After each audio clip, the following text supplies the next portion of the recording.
So I just got done doing a full rebuild on this 19-inch K7000, and I realized that I don't have a dedicated video on the light bulb test for a K7000. So let's say that you've done your due diligence with testing all your power components. You've gone through and tested, R103 and your rectifier diodes and R104 and R89 and R101 and R97 and R88 and R96, which this one doesn't have.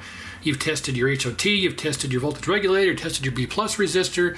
You've done everything that you can do, and it still isn't turning on. So your fuse isn't blowing, and it's just not turning on. It's basically dead. So the purpose of the light bulb test is to verify whether or not it's dead because you have a power supply problem, or it's dead because you have not high voltage, but horizontal output problem. So the power supply is all this stuff up here, and this is all your horizontal output side. So, power comes in the connector and runs through over your filter cap, through your rectifier diodes, back through to your power supply section, your voltage regulator, and it goes to your HOT to fire up your horizontal circuit. So you got a dead 7000, you have no idea why it's dead. All your power components are good, you've done your cap kit, your reflow, all that stuff is fine, but it's still not turning on. Okay, so now it's time to do the light bulb test to verify whether or not your power supply is the issue or your horizontal output side is the issue. So step number one is to, acquire yourself a 60 watt incandescent light bulb. The 60 watt light bulb is a pretty much perfect analog for a CRT as far as the load goes on the system. So as soon as we hook this up to the chassis, this will simulate the proper load on the chassis that a picture tube would, and give you a proper B+ reading. Now in the K7000 there is no B+ adjustment. It's all regulated by the regulator over here. And as I point over here, I realize that I'm missing the zip tie for this corner, which I'll get later. But so you should have around 123 volts. The P447 19-inch 7000 is around 123, and the P538 25-inch is around 129, so 130. So we should have somewhere around 123, 124 volts off this regulator.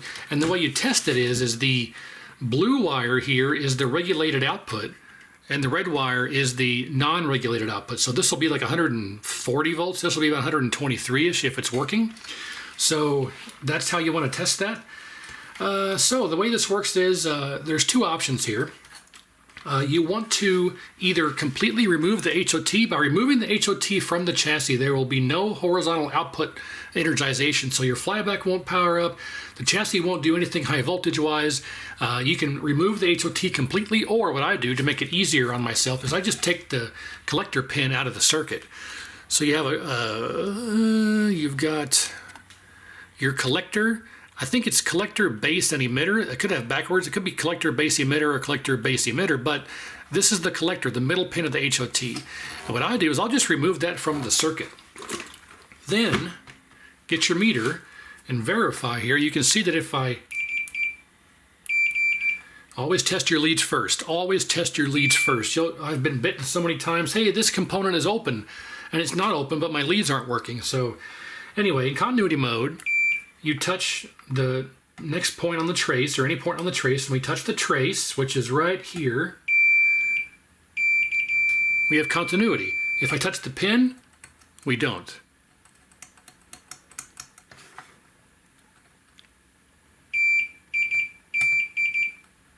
So there's no continuity on the pin. So effectively, HOT is out of circuit. Now, like I say, if you're not comfortable with doing it this way, if you're scared there's going to be a spark gap across there and do something, that's fine. You can remove the HOT completely, which is really pretty what I recommend. I'd recommend taking the HOT out completely just for safety's sake. But I've done this so many times that I'm comfortable doing it this way. So I just take the collector out of the circuit. And with the collector out of the circuit, the horizontal section will not energize. So you can take your input here, which we get power from our test bench. We can, the connector's missing, but that's fine. We'll just put the pins directly in the socket here. Okay, there we go. They're not touching. We'll get our light bulb here, and we'll put one clip on the frame and one clip on the blue wire of your B+ resistor. And when we turn this on, assuming the HOT is either out or the collector is off the trace or out of the circuit. It should light up. We should have 123-ish volts, 124, close to it. Let's get our meter here. And we'll put our lead in ground. Stay there, you. Go to volts DC. And we'll put our power lead in with that, and it should work. So here we go, 1, 2, 3. There you go. 123.8.9. Perfect. So that's how you do a light bulb test on a K7000. And yeah, if it didn't light up, then you know you've got a power supply problem still. If it does light up, then you know you have a horizontal output problem. If your symptom is the 7000 is dead. So, you know, if you're ever in a situation where you need to do a light bulb test to troubleshoot, that's how you do it. And yeah, this will also tell you whether or not your voltage regulator is working. And, you know, sometimes the voltage regulator will test out okay, but it will fail under load.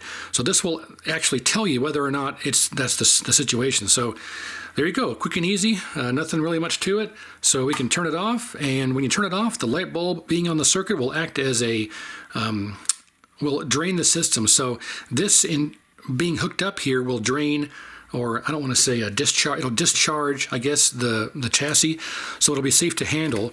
You know, if I was to power it up like this right now without the load on it and then turn it off, the filter cap would still be charged up. This being hooked up will discharge the filter cap to where you can just handle it safely right after turning it off. So, yeah, I mean, just to verify, we can take a screwdriver here and touch it across the filter cap, and yeah, nothing.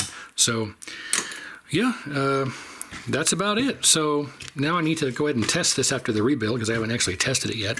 And before I forget, because I forget like 65.723% of the time to solder this pin back in. Okay, make sure that we have good continuity there. Yep, okay. So there you go. Dedicated video just for the K7000 light bulb test. I mean, you may have a different way to do it.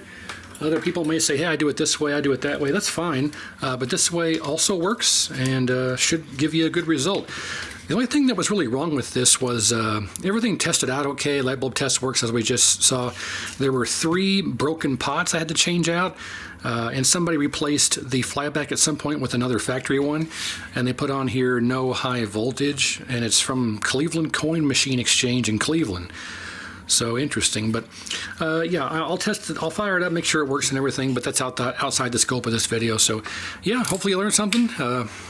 You know, I appreciate you watching, and as always, like, share, and subscribe. Give the video a thumbs up if you liked it. Make sure you comment down below, hey, thanks for the video, whatever, and I appreciate it.